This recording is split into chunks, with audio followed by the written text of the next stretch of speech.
la main ceux qui étaient là le jeudi. D'accord. Ok, alors, moi c'est le frère Jean-Cyr, j'ai un cabinet de formation et d'accompagnement des porteurs de projets. Et depuis un certain temps, nous avons lancé, on va dire, comme un défi. Le défi c'est lequel? C'est que s'il y a un problème qui pèse sur la société que nous avons aujourd'hui, c'est le problème de l'emploi. C'est un grand problème qui pèse sur nous tous. Et les solutions, apparemment, c'est comme s'il n'y a pas de solution. Apparemment.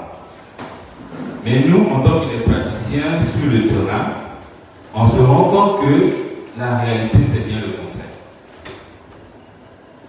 Au lieu de dire qu'il n'y a pas de travail, mais la réalité, c'est qu'il y a beaucoup de travail. Maintenant, ça dépend de quel travail on parle. Et si on s'attend seulement à la fonction publique, ça sera très compliqué parce qu'on est désormais conscient du fait que les portes de la fonction publique sont déjà fermées. Mais nous avons un avantage. Et c'est ça qui m'amène à venir communiquer avec vous. L'avantage, c'est quoi? C'est que nous vivons maintenant à l'ère de l'expansion des activités agro-pastorales. Je parle de l'agriculture, je parle de l'élevage. Le jeudi, j'avais dit que, par expérience, lorsque un producteur lance une activité dans l'un de ces secteurs, il y a minimum 3 emplois qui se créent de façon automatique. Au minimum, 3 emplois se créent de façon automatique, avec des salaires allant de 60 jusqu'à 150 000. Mais le souci, c'est lequel? Le souci, c'est que, il y a moins d'engouement, surtout pour les jeunes, dans les activités agro-pastorales. Et deuxièmement, il y a moins de techniciens. Il y a moins de compétences. Ça, c'est les 2 problèmes. Et nous, à notre manière, on a décidé d'apporter au moins une pierre face, si ce n'est pas les 2 problèmes, mais au moins un. C'est celui d'octroyer des connaissances et des compétences appropriées pour permettre aux futurs porteurs de projets d'être récupérés, d'être, on va dire, recrutés dans les entreprises agro-pastorales. Ces formations que nous sommes en train de donner sont des formations en réalité qui sont payantes. Et au départ, c'était seulement des formations qui s'adressaient uniquement aux futurs promoteurs. Donc s'il y a quelqu'un qui veut se lancer dans ce domaine, on le forme et on l'accompagne dans la pratique. Que ce soit l'acquisition, les équipements, les intrants et tout ça, c'est ce qu'on fait. Mais après, on s'est rendu compte que ces promoteurs-là ont des problèmes de la main-d'œuvre qualifiée. Le promoteur est motivé, il a des fonds à mettre, il est lui-même formé, mais avec qui il va travailler?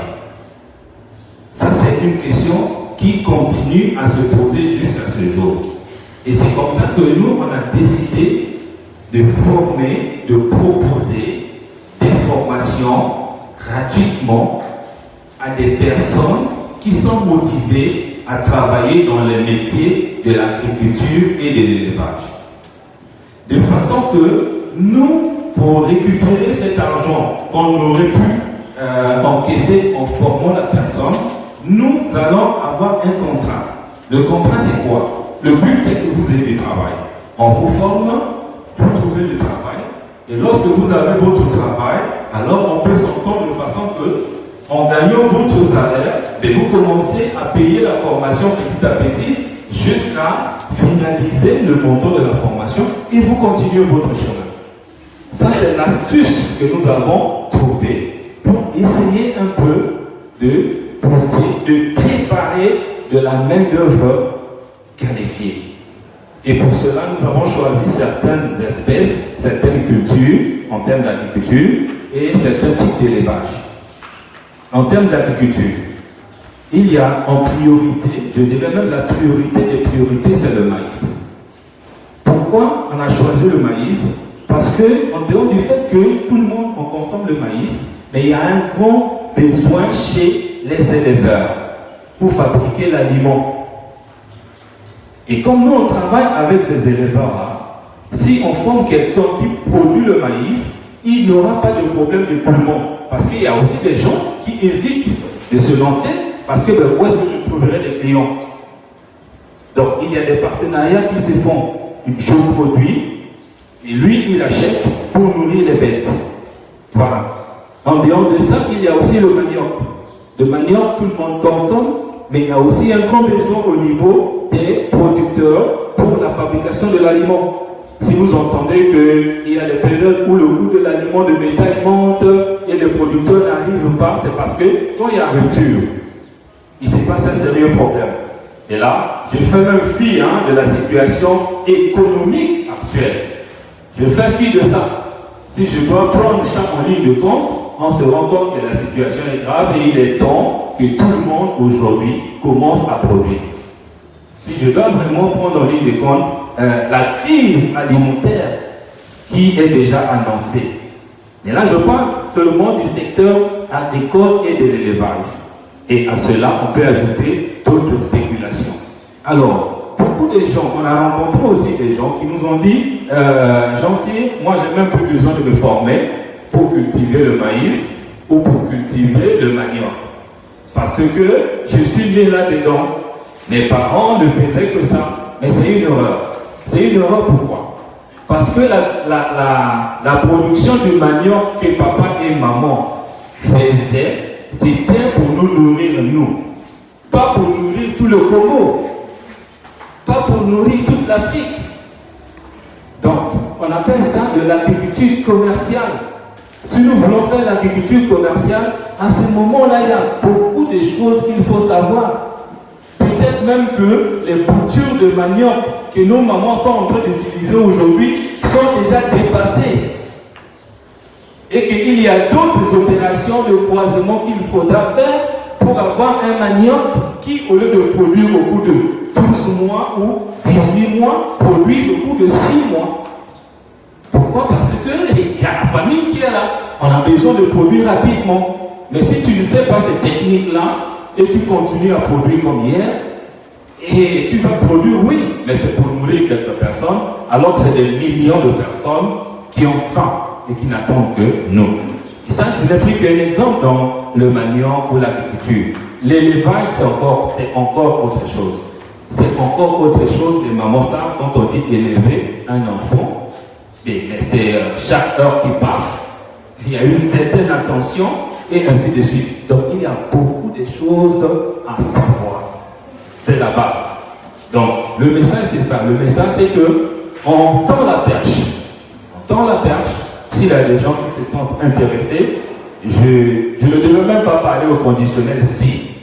Franchement, ça devait être une obligation. Tenant compte des réalités d'aujourd'hui, encore de demain. Mais au moins s'il y a des gens qui sont intéressés, on peut ouvrir une liste, et si on a un certain courant qui est atteint, et on va donc lancer des formations, chacun va choisir quelle est la spécialité que lui ou elle va prendre. On va prendre un mois, on va prendre tout le temps. On va prendre tout le temps, parce qu'on suppose qu'on prend les gens à un niveau où ça demande beaucoup de choses, et à partir de là, la main-d'œuvre est là, la disponibilité. Le besoin, il y en a. Je vous le dis, énormément de besoins. Énormément de besoins. Il suffit de voir ce que les contacts que nous avons à longueur de journée, surtout avec des amis qui sont à l'étranger. Les Congolais qui sont à l'étranger, les Congolais de la diaspora. Ils ont envie d'investir dans le pays, mais ils ne trouvent pas de la main-d'œuvre qualifiée. C'est un grand problème que nous voulons vraiment résoudre. Merci beaucoup.